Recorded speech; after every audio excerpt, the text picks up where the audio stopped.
Another thing that pushing the stereo button will do, the stereo button being the record player button, as far as I understand it, it will cut off the radio from the output part of the amplifier, of the receiver, so that the signal coming from the radio part of the chassis here won't be fed into the output tubes. I pushed that button, hum dropped. It didn't go away, but it dropped. It kind of suggests to me that the hum is really coming out of the radio circuitry. So the way to test that would be to put this back on radio so it's humming, pull the next tube out, back. That would be this one, almost certainly. Pull it out, see what happens. Okay, so let's power it up, everything back to the way it was. Making sure there's no shorts there. We are currently switched to the turntable setting, record player setting. Good.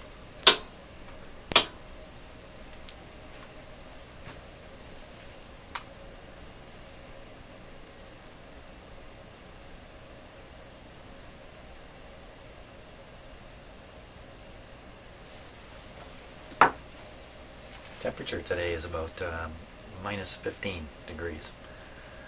Minus 10, I think it's around minus 10. It's going to be cold for a couple of days and then warm up, and then I'm betting that that's the end of the cold winter. It's all uphill from here. In just a few weeks it's going to be spring-like. That's what I'm thinking anyway. Okay, so there's a little hum there. Is this hum volume sensitive? No, it's not. It's not volume sensitive.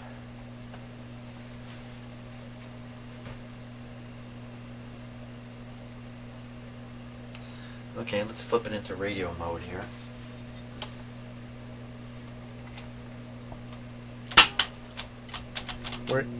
Oh, now that was interesting. You heard me click the button. Hum came later. That's pretty interesting stuff. A lot of these radios, when you turn on the record player, you actually cut the B plus off to all the radio tubes just to silence them. There's other techniques that are used too to silence other parts of the radio, not just a matter of opening a wire. Some other things can be going on. The slow rise suggests to me that there was a slow rise in the in a B plus, I would guess, the B plus going to these tubes.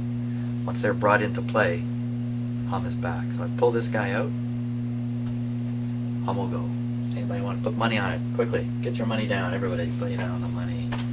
What have I got here? Have I got anything? What have I got? Got a couple of loonies. Okay, 25 cents on the table. There it is. 25 cents. Nice picture of the Queen there. And a moose on the back of our money, on the back of the quarter. Moose. Yeah, there's moose around here where I live. Well, not too many. I mean, I'm not going to go out tomorrow and see a moose, but okay. Let's pull this tube out. Make sure the volume's down. Well, that didn't make much difference, did it? As in, didn't make any difference. Didn't even make a pop or a sound.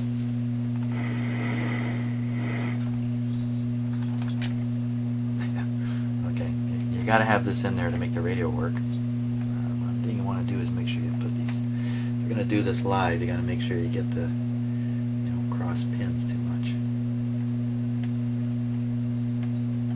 Hard to put a tube in the wrong way. There we go. But I think if you work at it, you can do it. So hum no go. Hum goes when I pull this. No, it doesn't go. So much for my wonderful observation, but it changed a bit. Of course, I pull these out, the hum goes because there's no signal to the speaker anymore.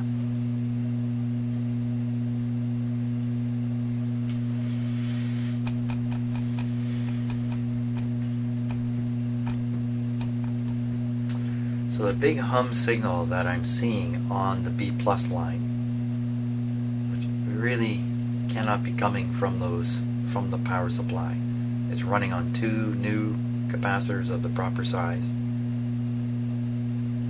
That power supply should not be generating a hum, yet there's a hum visible on the B plus line. So this is telling me the B plus line is somewhere in this radio, has been connected to something nasty. It's a 60 cycle hum. So, you know, that sounds like a shorted tube. Kinda. Let's pull some more tubes out. What can it hurt?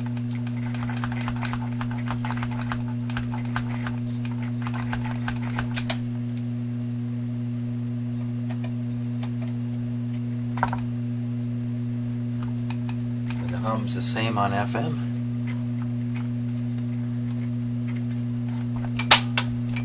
Absolutely the same. But if I put it on stereo, far, far less. Oh, if I only had a schematic. Far, far less. And it's not, still not volume related.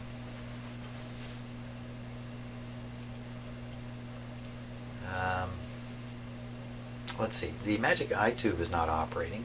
Doesn't appear to operate, so I'm going to pull the plug off the top of that tube. You know, and the reason I'm doing it, I don't know what else to do, and this is easy to do. I'm not gonna do it with power on.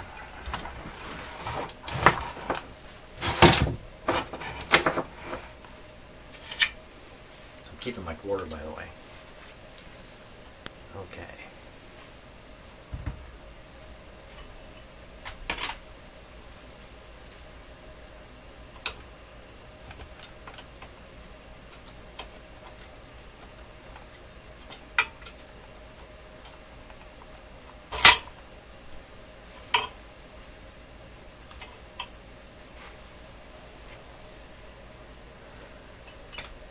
Now this tube is intimately involved in the AVC system. The signal that makes this tube vary in its in the line it produces here, or whatever, is right from the AVC. If you put a hum on the AVC line, you're sending a hum right through the radio, right through the radio part of the radio. Okay, come on, let's get some money out on the table here. Okay, it's a different quarter. It's not the same quarter. This is a different quarter. Think I'd risk the same quarter twice? Are you kidding me? There we go. Everything set. Power on.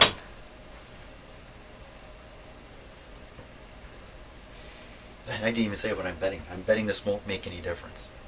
Radio still hums. Quarter is mine. Quarter's mine anyway, come on.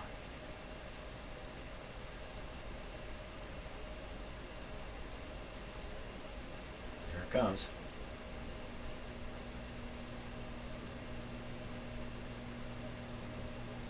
There it is, humming. Let me put it back on the broadcast band. Hey, here's a bunch of buttons I haven't pushed yet. Bass, all this kind of stuff. Let's fool around with those a little bit.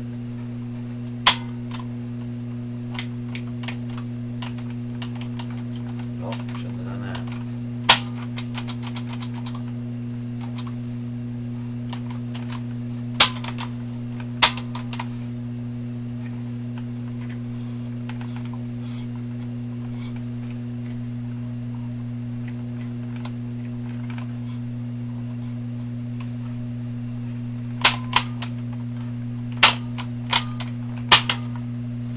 Switching to FM doesn't make a difference, but this makes a big difference. So this is the hint. This is the hint. Putting back my quarter.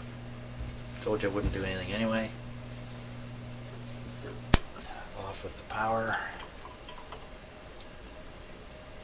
Back on with the tube here.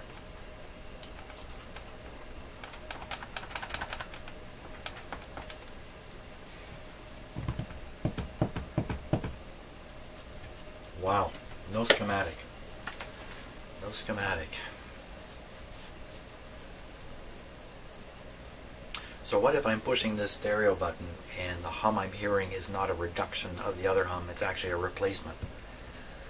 It's actually a new hum. The old hum has been blocked away and the new hum is coming in, maybe because I don't have the turntable plugged into here. Not too likely. Not too likely. I think there's something powerfully wrong in the radio that's causing this hum effect, and when I switch to stereo, there's just less receiver being influenced by this hum effect, which is running on the B plus line. Clearly, we saw it on the B plus line. There's no question it's there. How does it get there? How does it get there? Well, we still haven't pulled out one of the tubes. That's an FM tube. Let's pull that one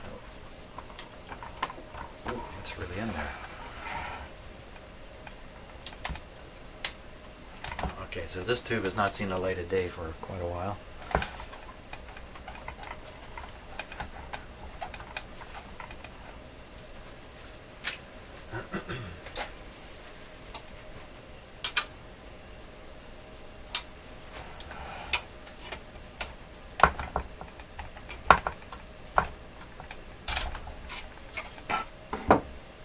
ECC 85, no surprise there. Very common tube used in the FM part of these radios. Okay, you know what, I'm feeling bold. I'm going all the way now. I'm putting a loonie out here. A loonie is a $1 coin, a Canadian $1 coin, in case you've never heard of it. If you're not in Canada, you probably haven't. And on the back, there's a bird called a loon. And there he is. There's the loon. You probably can't see it though on the camera. I need a little better lighting. This coin's from 1988. Oh, it's an old one. Kind of beat up.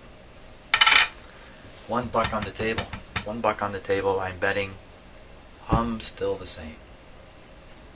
No deal there. There we go.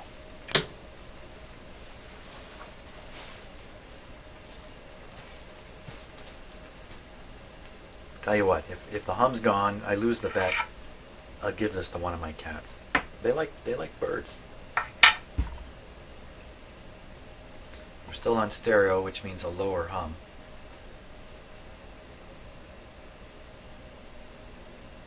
Here it comes.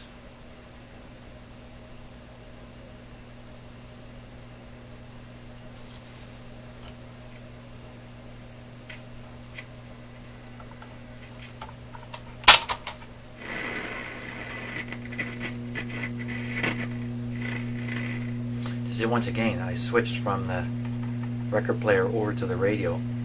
The hum came a little later. The hum is there with this tube completely out. Go to FM. Doesn't make any difference.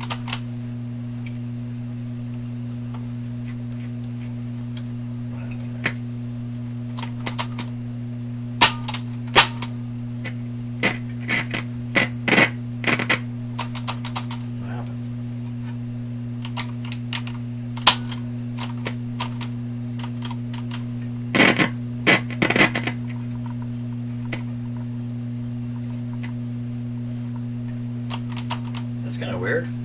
Wasn't it working just a second ago?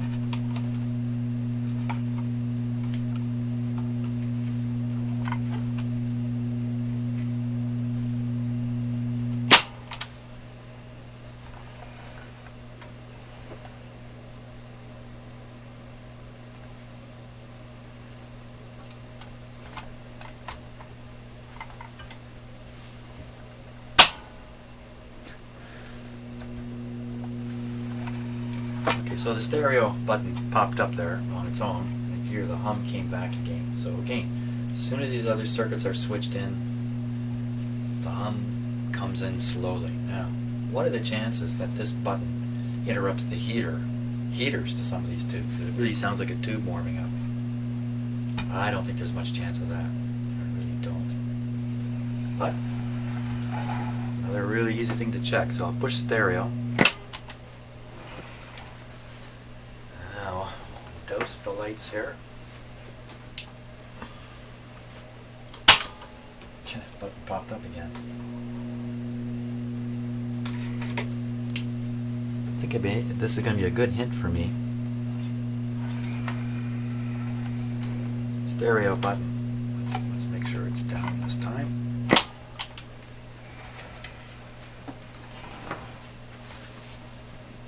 Now, the IF tubes have to operate.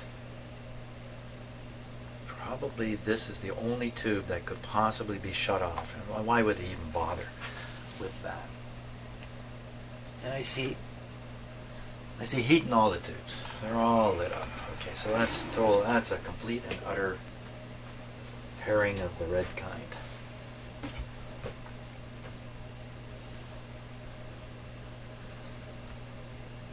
So if we go with the idea that because I'm only basically operating the audio portion right now and you barely hear the hum, when I bring the radio in, oh, here it comes on its own. And that sounds like a level either coming in or going out. Now, if it's the B plus coming up, energizing some of the radio tubes, the radio tube can then pass through the hum signal. The reason it goes off instantly here is because you're breaking the connection. The audio portion of the radio is no longer listening to that. Cut right off. So a good thing to do would be to look at the kind of B plus that's reaching the plates of some of these tubes and see if it still has that horrible hum on it. That sounds like a good idea. There we go.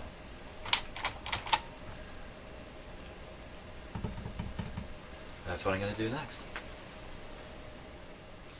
Okay, before I hook up my scope and track down the B plus line on some of these tubes, which may be going to the plate or maybe going to a screen. This resistor I had noticed earlier, it looks like it's taken some heat. It looks like a wire wound resistor, and here it's the coating is coming off just in the middle here. So it doesn't look like a general degradation. It looks more like this guy got a little hot. He's connected to an electrolytic capacitor that's sitting right there. A little hard to see it. This one here with the black band on it. A wild guess would be this capacitor is burning this resistor. Just a wild guess. Maybe a little bit of voltmeter poking might help there. I have no reason to really think that this is the cause of the problem. It's just an observation I'm making along the way. In case I get desperate, don't know what else to try. I can try something along that line, those lines. Okay, now let's try. Doesn't seem to matter whether it's FM, AM, or anything. So we'll just pick one of these radio tubes. This is the audio section down here too. Down in here. This might be part of the power supply. I'm not sure. I don't think so offhand. Okay.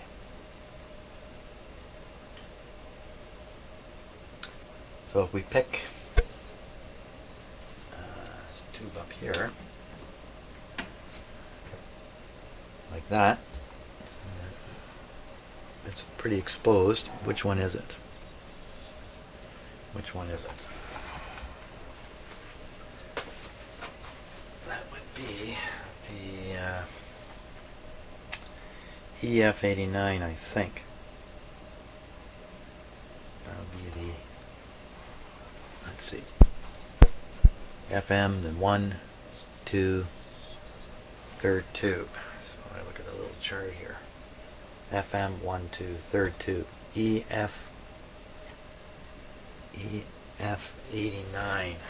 Uh-oh.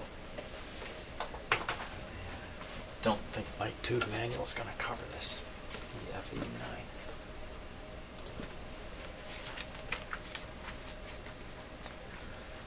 I think somewhere there's a European tube list in here.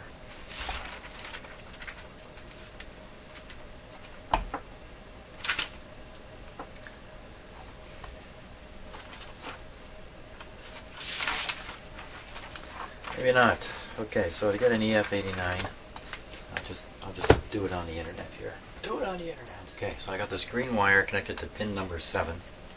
This is the plate. And we're going to take a look at the voltage on here, and we'll probably take a look at the hum level also using the scope. So are we good to go here? I think so. You notice I'm staying away from using my VTVM over here because I'm still not sure what's going on with it in terms of how it grounds. Okay, I think we're good. That looks good. A little loose and wobbly though. That's a little better. Okay, power on. Oh, I gotta turn the radio on too here. There we go.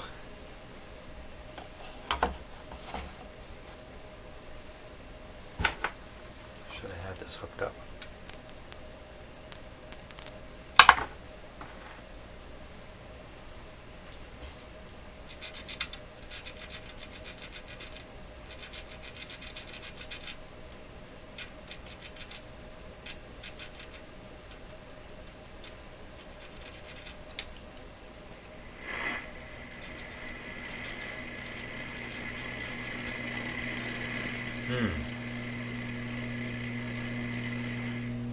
Zero.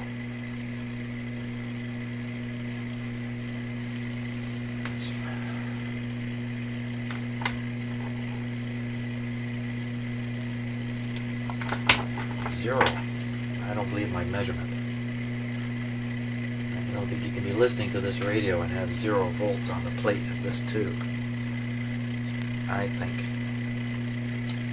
you got a bad clip lead. Clip leads. Good friends, big enemies at the same time. Okay. Let's try it direct here.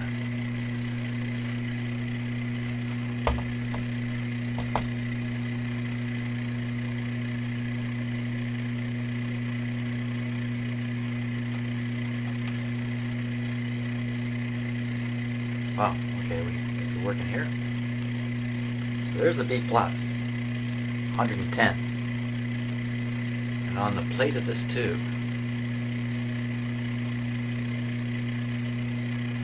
okay, it's not making much sense. Power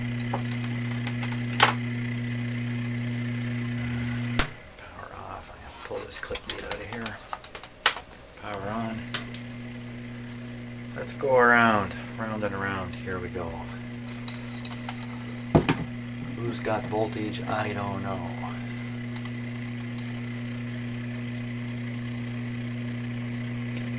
Sorry if I stick my head in front of the camera here.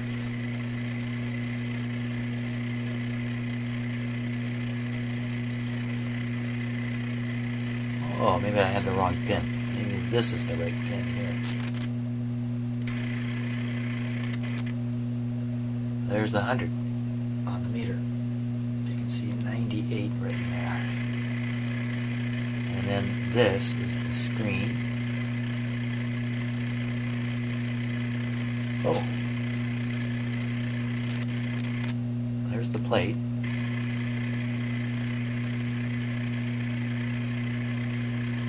Screen. Nothing on the screen, is that right? Pin 9 on the screen. Let me peek at the internet here. Pin number 9. No, that's a suppressor. Screen is pin 8. Pin 8. This one. 69. Okay, so that's, you know, that's low, but then I've got the radio working on reduced power. So we see it. Do we believe it? Okay, let's take a look with the scope.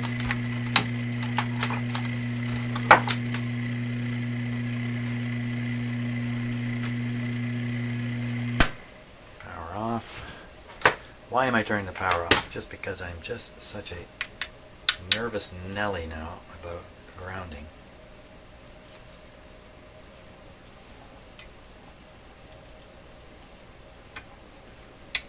Let's put it up here a little higher.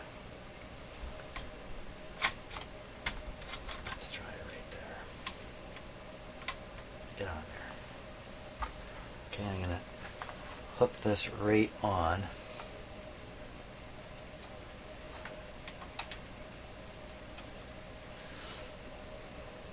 That's the screen.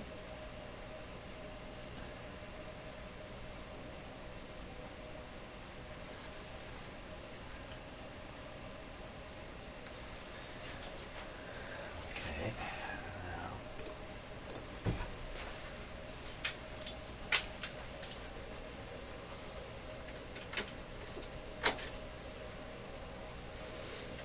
This is set to AC only.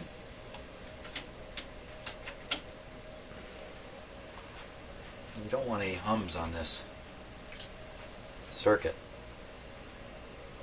Okay, this will probably jump around as the DC charges the capacitor in the scope. There it goes, jumped out, come back.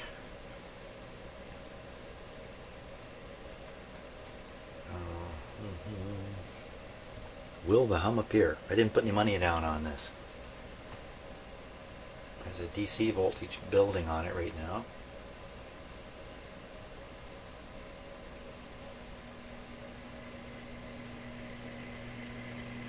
You hear the hum.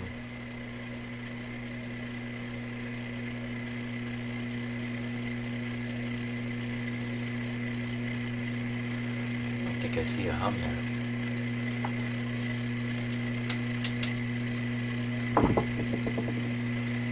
Turn the volume down. Actually, that's tuning the radio.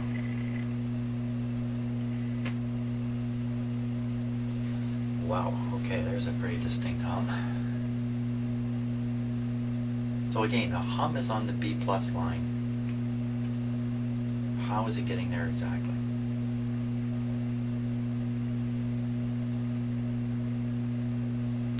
Yet, if I apply my own DC supply here, I don't see any leakage.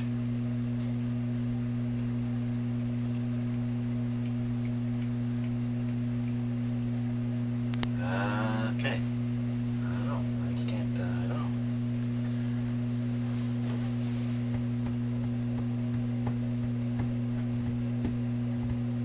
With no schematic, this is really no schematic and 1,000 parts in this radio. Man alive, I could guess for a long time. Hey, let's take a look at that resistor now. The one that appears to have been cooked up a little bit down here. Heat.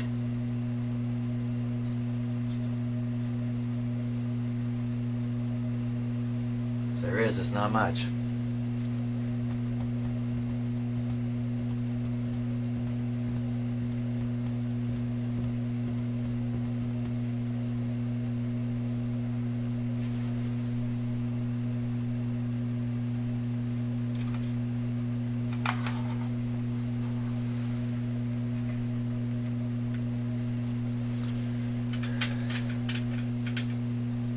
One side of the hot resistor. The maybe hot resistor. This is the other side. Oh!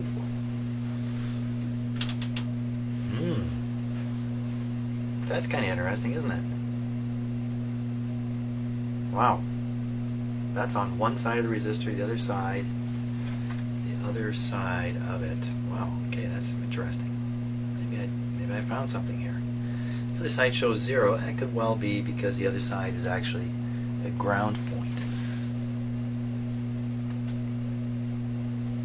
And the answer is yes. Okay, so I have the scope looking at a ground point right now, but the other side of the ground point, the other side, has that on it. I don't think you're supposed to find stuff like this in the radio, except the only place would be in the heater circuit, where the heaters are heated with 6.5 volts of AC power. And the radio is built so that AC cannot influence what's coming out of the speaker. Otherwise, the whole radio is running on DC, aside from the program signal. So what am I doing finding this strong signal. This is 2 volts per division, so you know that's 2 volts peak there. Yep, out here in the middle of the radio with a electrolytic capacitor.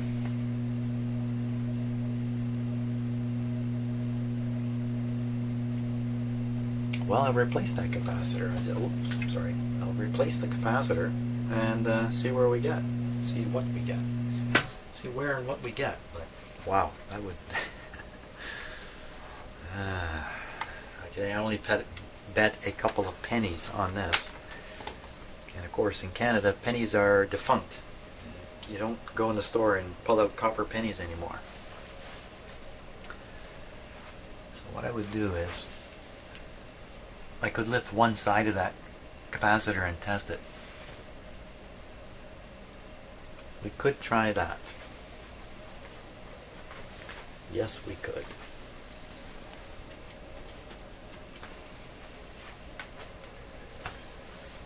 Make sure the power is completely off.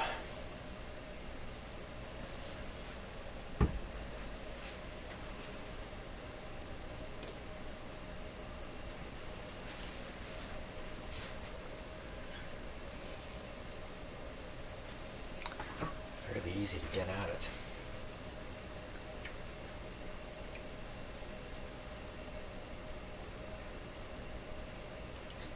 Look at the number of parts in this thing. Holy smokes. And North American engineering and British engineering might be similar. Same thing done, way less parts. Way less parts.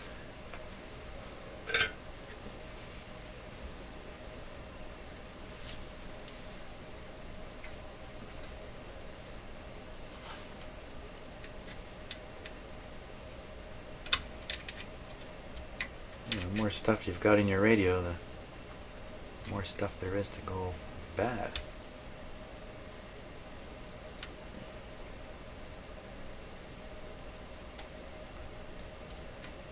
Some of the early 1930s radios I've seen, North American radios, have so few parts in them, it's unbelievable, in fact.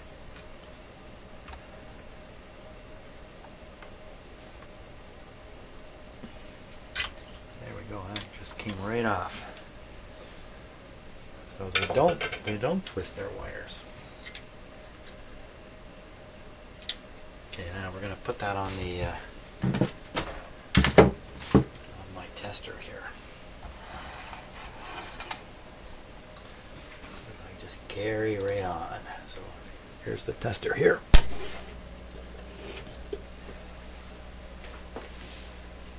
It's a very large capacitor, so the long test lead from the instrument here to the capacitor doesn't matter. That's electrolytic. Turn that on to electrolytic. Now, which end's positive? So this is the negative end here. Radio's definitely off.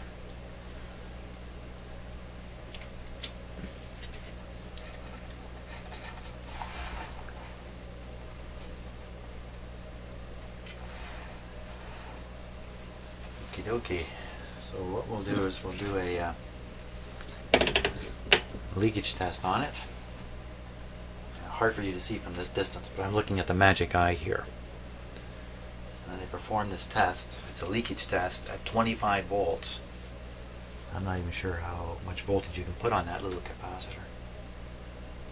Let's see what we get here.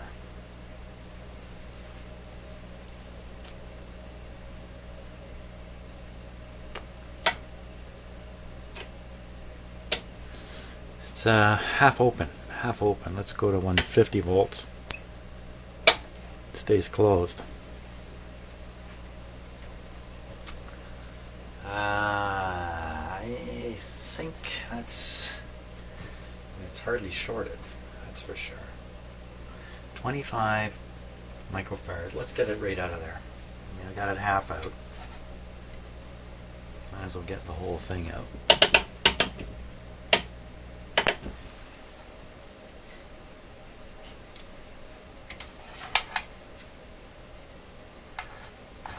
could feel a little heat there.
Just layers and layers of parts in here.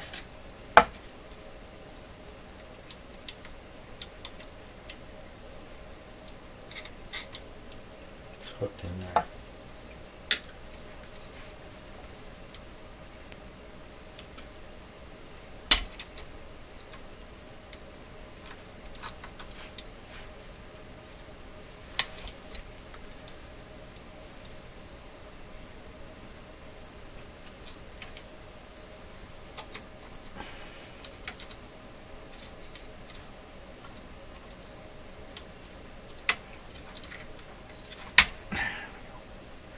Had to rip it out of there. Not the best looking capacitor at all. 25 microfarads at 25 volts. That sounds like a bypass capacitor to me. 25 at 25 volts. Oh, I think I got some of those. Let me go hunting. Okay, so I got a 47 microfarad at 40 volts. So I think that'll be just fine. Let's see if we can stick it in here.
The lead a little too long there.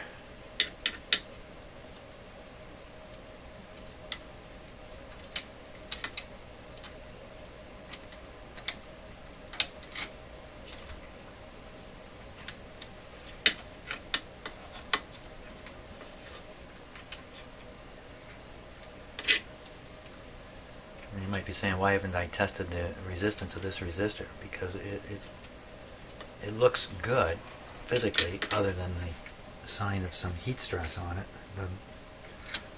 Doesn't strike me that it looks burned up or anything. So, but that could be on the list next.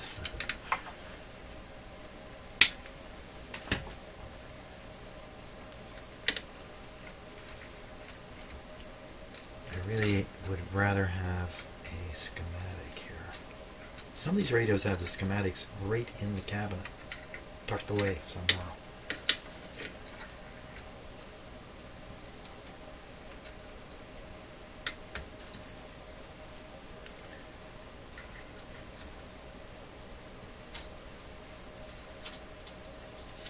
That'll do.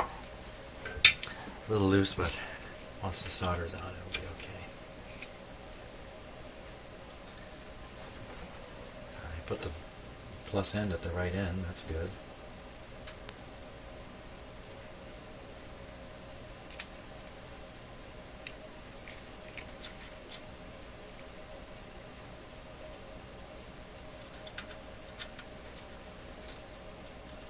There we go. Okay, just checking for short circuits or dumb things in there.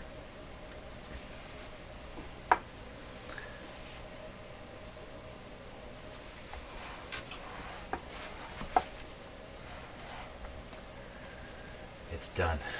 It's in there. Okay.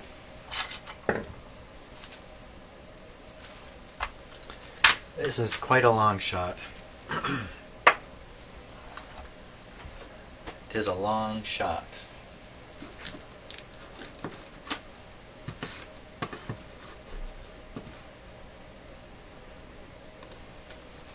There's a longer shot.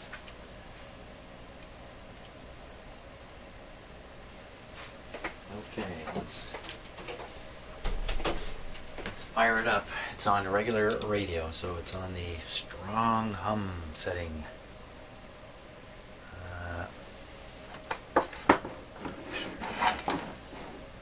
That's not getting involved with anything over there. You see my weight? In case you're wondering why would I have this on here? Because without it, the springs float this up. So that's just a weight hanging there. In case you're curious about what's showing up on camera.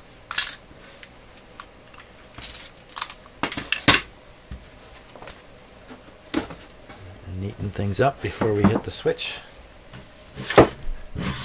Check the speaker still connected. We're good to go. Okay, let's fire up here. Move that out of the way. Will it hum? Will it hum? Hum-de-dum-de-dum-de.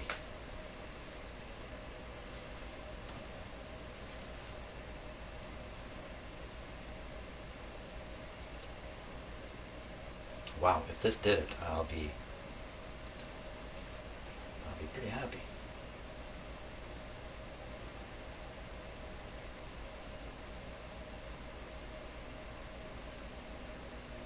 So much suspense.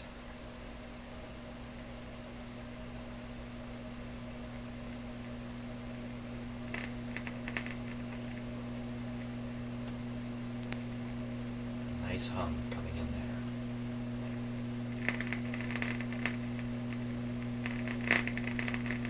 What is that?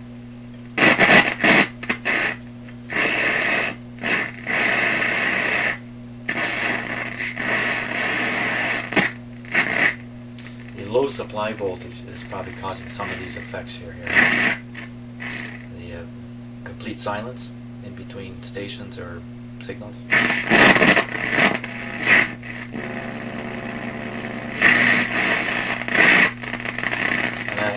Sharp staticky sound sounds more like a tube's going into cutoff or popping out of cutoff as the signal creeps up over a cutoff line. You got that? Well, that didn't do any good. Wow. Boy, oh boy. Okay, I think I'm stuck for now. Stuckified on this. Oh boy. Thanks for watching so far. How come I get all these things which are so weird I can't sort them out one thing after another? It's been a tough few months here in my shop. That's for sure.